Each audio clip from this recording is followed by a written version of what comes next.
And we have another one, I think, if you turn the page. Oh, now we're down to here, and it is the next part of the proceedings. We're cutting the next one, and we're saying we're waiting now for someone very special. Someone the whole nation loves. Someone who had a unique place in all our hearts. Her Majesty, Queen Elizabeth, the Queen Mother.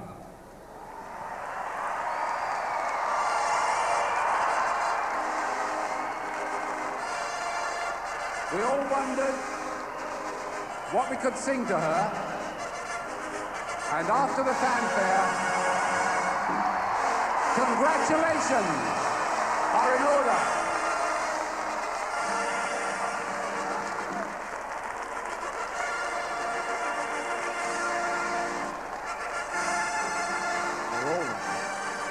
And what a moment for this most favourite lady. A moment of conflicting emotions, I'm sure. Married to her Bertie for 29 years, widowed for 43 years. Unique in the affections of the British people, loved by all generations, and in every corner of the Commonwealth of Nations to which her travels have taken her as Duchess of York, as Queen, and as Queen Mother. Now, congratulations are in order. Just for...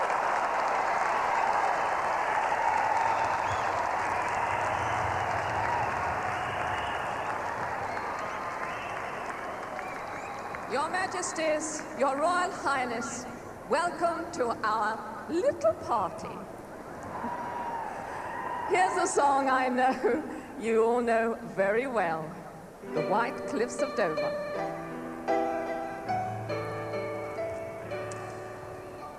I'll never forget the people I met, braving those angry skies.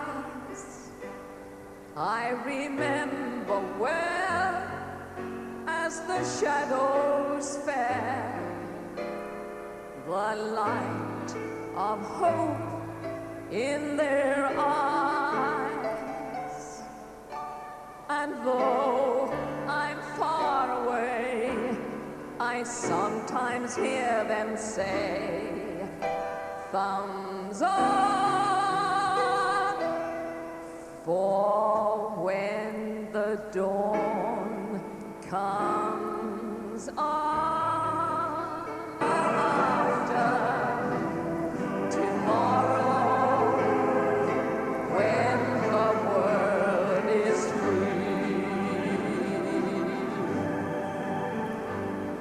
the shepherd will tend his sheep, the valley will bloom again, and Jimmy will go to sleep in his own little room again. I don't know about bluebirds flying over, but here's the Royal Navy's redoubtable Swordfish, piloted by Lieutenant Commander Lord.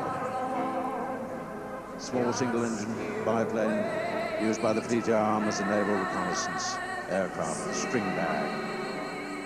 And that's followed by four-engine Auster. Thank you, Dave Vera.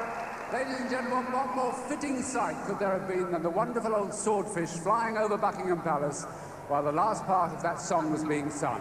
Here comes the Taylorcraft Auster overhead. It's flown And this is the today by Auster, Major Ian Cornwall, used by the Army AFC. Air Corps as an artillery spotter plane, the light During the war, communications aircraft in the Second World War. It zooms over Buckingham Palace. And the next to come will be the Harvard. Harvard was used during the war as an advanced twin-engine trainer plane.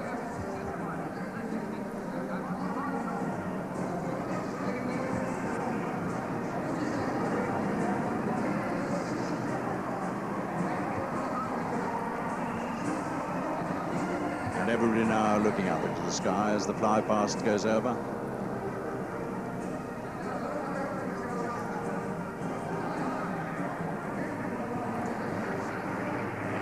Firefly, 1,700 of these were built. became operational in 1943. Naval fighter reconnaissance aircraft. The next one everybody will recognize, I think. A Bristol Blenheim, used by the RAF as night bomber in the early years of the war. This is the only one still flying.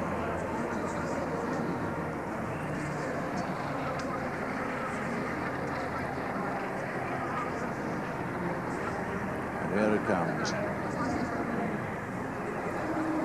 Through a sort of barrage of red and white and blue balloons that's been let go by the crowd. I don't think that'll worry Mr. Romain, who's piloting the Blenheim. And here's the Catalina, a CAT for short, a flying boat used on long-range patrols for air-sea rescue, anti-submarine warfare. 578 of these were delivered to the RAF. Isn't that a wonderful sight? Perhaps they'll come back into their own, these lovely craft. And now the most famous workhorse of them all. The DC-3, the Dakota. I've flown in one of these many, many times, and they're still in use around the world. Wonderful aircraft. Giving a little waggle of the wings, a little salute as it approaches Buckingham Palace. A smile from both queens, and now a Lancaster, heavy four-engine bomber of the RAF, used on the first 1,000 bomber raid and on the famous Dam Busters raid. There's the view from the cockpit. One of only two airworthy Lancs from the 7,377 that were built.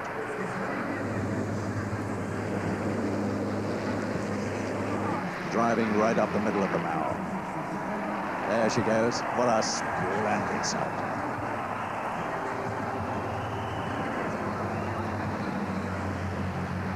And the flags are waving down below. I hope they can see it from up there in the air.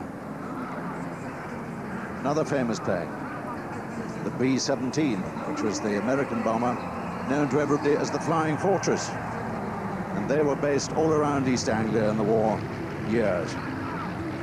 Loved by crews for its ability to get them home, even though they were severely damaged.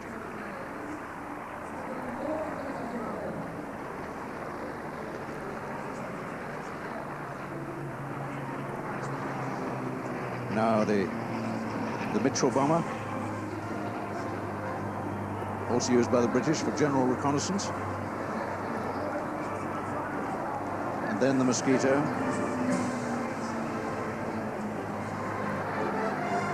Light bomber, night fighter, twin-engined, made of plywood. Actually faster than a Spitfire, and has the same bomb load as a Flying Fortress. This twin-engined aircraft, distinctive twin tailplanes, usually called Lightnings, P-38s. And now, Hawker Hurricane, without the Spitfire, which is its usual companion. Another aircraft pilots love to fly. First came into service with the RAF in 1938. And then a Meteor. That's the Hurricane. The Meteor was one of the first jet fighters, the only plane at the end of the Second World War which was fast enough to catch up with the and shoot down the V-1s or doodlebugs.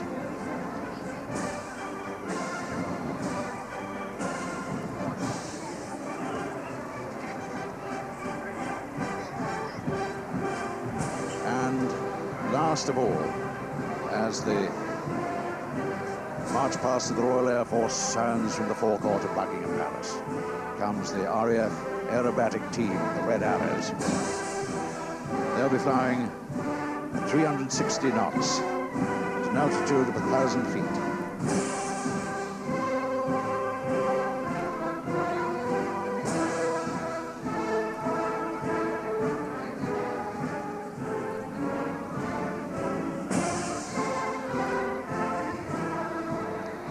past the meteor.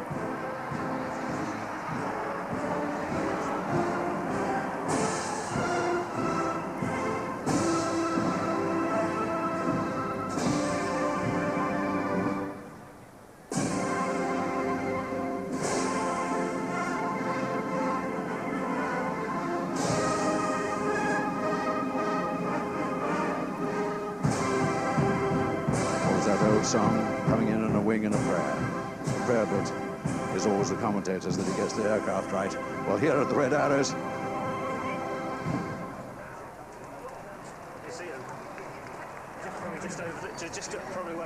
Information catching the sunlight right along the mall. And they'll be with us at Buckingham Palace now. And there goes the smoke, red, white and blue. And it lays in trails like the old bunting fetched from bottom drawers and cupboards for the VE Day celebrations so long ago. At 1:30 in the morning of VE Day, there was the most enormous thunderstorm over London. Well, today the flashes and bangs come from the roof of Buckingham Palace.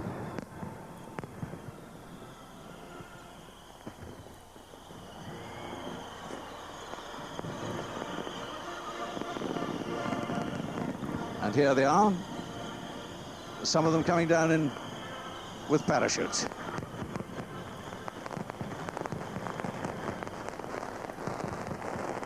And the Queen is probably saying, I hope somebody will go up and have a look at the roof later.